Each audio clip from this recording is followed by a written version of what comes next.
If you really find yourself in a bind with no way out, say something. That is what friends are for. That Ida line in this chapter.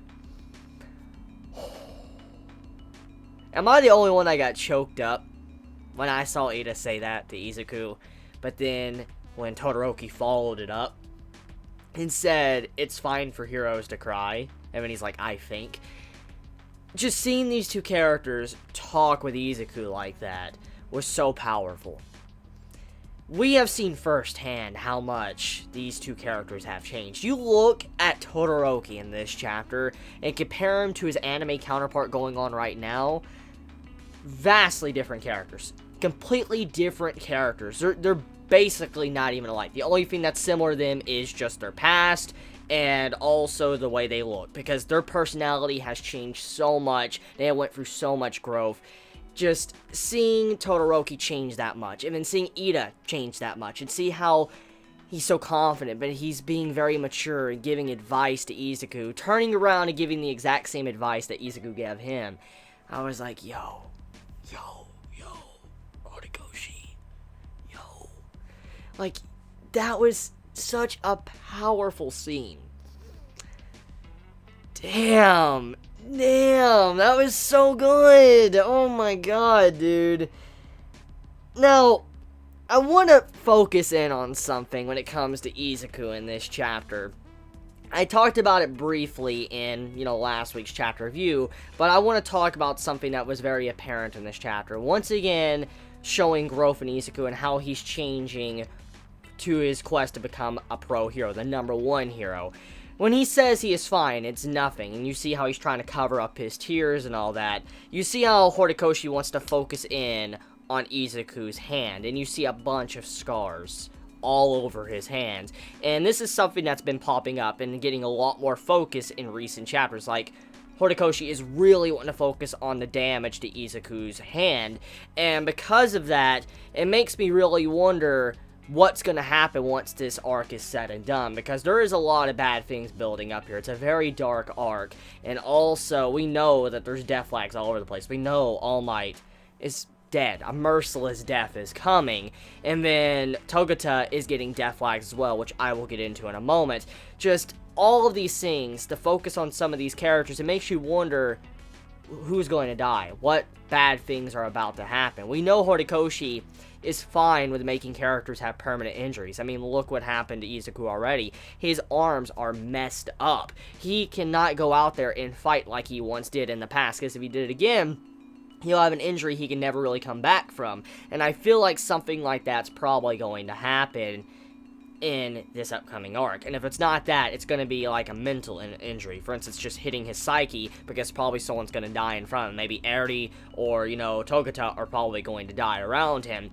But I want to say that I really like how Izuku is showcasing some of the things that I was talking about in my last week's chapter review. The madness of being a hero, and how you will throw away your own well-being just to save someone. And it's admirable. It really is. But at the same time, though, it's in some cases suicidal and madness, because why would you throw your own self under the bus for someone else? I mean, at the very least, care about yourself somewhat. And that is what we've seen time and time again throughout the journey of Boku no Hero Academia. Izuku basically throwing himself under the bus to be able to save someone, even if he didn't have a quirk ability. Look at the start of the series.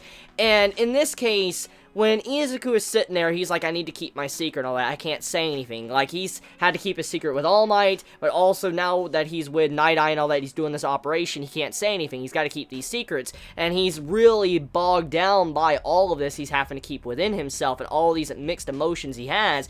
And when he's reaching that point in this chapter, he reached a breaking point. He even states that the reason why he started tearing up was because all of these emotions just started to well up inside of him, and he just could not contain it any longer. Basically, he hit the point to where he just couldn't hold it back anymore. He was that stressed out. Izuku, RMC, was that stressed where he just started tearing up. When he started to dry up his tears, he's like, heroes shouldn't cry. that was an emotional moment because it let us know Izuku was at that breaking point. He couldn't contain it, and he was wanting to hold back his tears. He even stated heroes should not cry. That is actually very concerning. I mean, in some ways, I know many love to complain about Izuku. It even happens in anime. I see it a lot with the anime-onlys complaining about Izuku's character, how he cries a lot. And he has toned that down considerably throughout the journey of Boku no Hero Academia. He doesn't cry as much as he did in the early stages of the series. But at the same time, this is very concerning as well, because he even states heroes should not cry. Now, let me explain why this is very concerning. Number one, when you cry, usually it's because either you're crying tears of joy, you're so happy, or you're so stressed, or you're so scared, or you're worried, or you're sad. Just tears pour out of you. And in this case, that means you just have a lot of emotions welling up inside of you. You're deep in thought or something's going on to really make you have tears pop out of you. And Izuku states heroes should not cry. And for that case, for him to say that's kind of like he's saying heroes should not show their real emotions. For instance, their sadness when they feel down. And I can understand that point of view as well, because I mean, when you're trying to save someone, you shouldn't be trying to save them and have tears going all over your eyes, because that can make them scared or stressed out. But at the same time though, when you're in this normal situation, he's like, I shouldn't cry, basically saying I need to hold back my emotions. I don't need to share what's within myself. I could keep it bottled up inside of me, and I could continue to be a hero, and going in, putting a smile on my face, kind of like a mask. That's basically what I pulled out of that in that entire combo with Izuku in this chapter. So it's very concerning in some ways when you see Izuku say something like that and you compare his character right now with his previous self, because he cried all the time, and like I've already said, many anime-onlys are complaining about that right now in the anime because he cries a lot, but he has toned down. But like I said, that's concerning because when someone holds back their emotions, that can have very negative results. And we know All Might also has a lot of worries and pressure within himself as well. I mean, we've seen this firsthand from his character, but he also is very similar to Izuku, to where he holds things back. And I feel like that's kind of what this arc is trying to show. It's a very different and darker outlook on Boku no Hero Academia, which I'm really appreciating what Horikoshi is doing.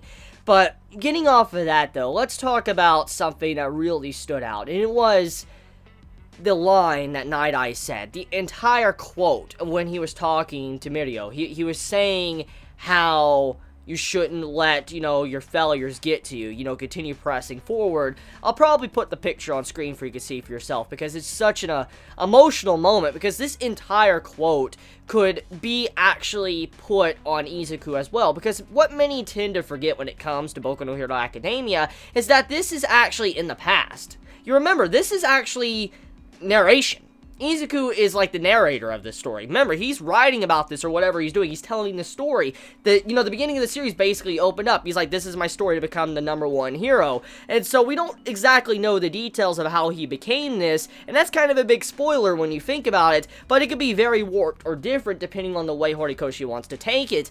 And because of that, we gotta factor in what Night Eye said when he's like, I don't know if the future can be changed, but I know the past can. And the way he presented that was so different. I honestly never have seen that from any other shonen to tackle something like that, because normally when I sit down, I read a series, watch a series, and it has stuff about changing the future, destiny, and stuff like that, usually it's always, the character saying like, okay, the past can't be changed, it's set in stone, but the future can be changed. Destiny doesn't control us. That's kind of the stereotypical stuff you would see in a shonen. That's something I've seen quite often. But that's not the case in this chapter. When Night Eye says, I don't know if the future can be changed, it's like he's saying, I don't know. I mean, it could be destiny, it could not. I have no idea. Everything could be futile. People could possibly still die. There's nothing I can do to change it. But he's like, regardless if it can or can't,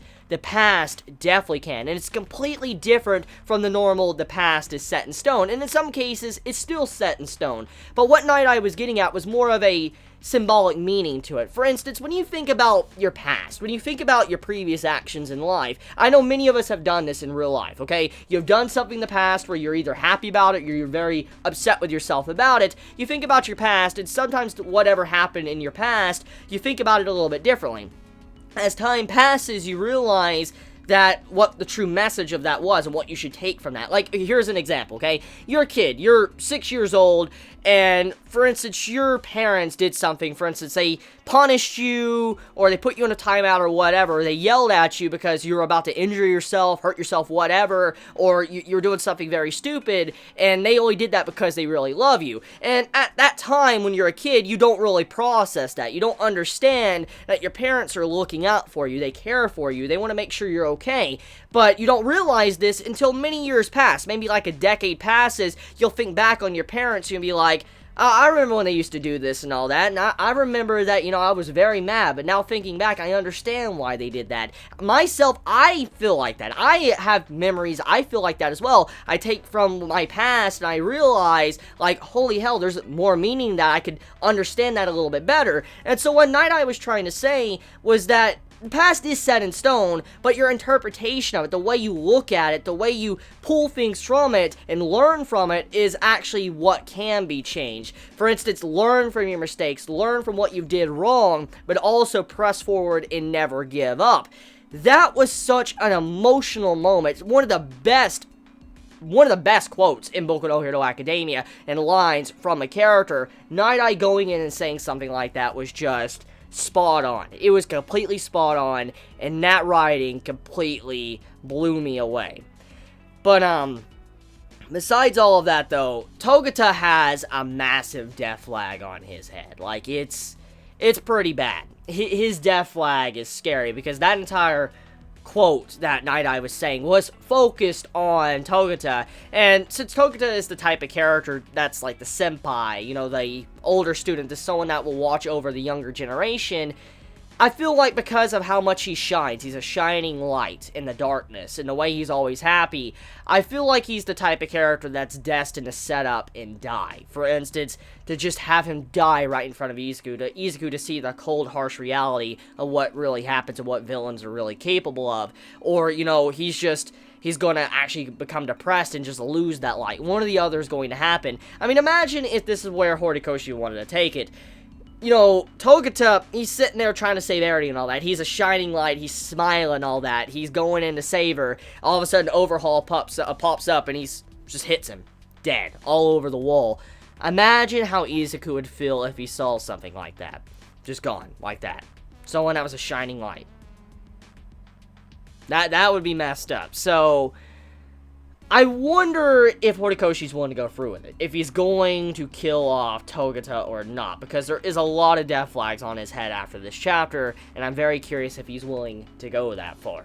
So yeah, overall, I feel like all the setup for this arc to the operation of finding out, you know, where Eri is to save her, and all of this about the madness inside of Izuku and how he continues to press forward, to how he doesn't care about his own well-being, all these little things building up throughout the chapter, it was just absolutely great. And I mean, also Todoroki and Ida as well, how they're getting development, how they've showcased how much development they've gotten throughout the journey of this series. I mean, seeing Todoroki say, like, heroes can cry and all that, everybody's like, I think, it just shows that he's not really confident in what he says, but at the same time, though, he is making more progression as a person. He's willing to say what he wants, and he's willing to give something very mature to someone he cares deeply about. And then also Ida, you know, doing the quote that Izuku told him, and, rephrasing it and saying, yeah, this is what you need to do. You need to understand that, you know, if things get too bad or whatever, let someone know. I just like seeing this development from the characters. It lets us know that the side characters are there for a reason. So let me know your thoughts in the comments below. I love you all so much. Please be safe.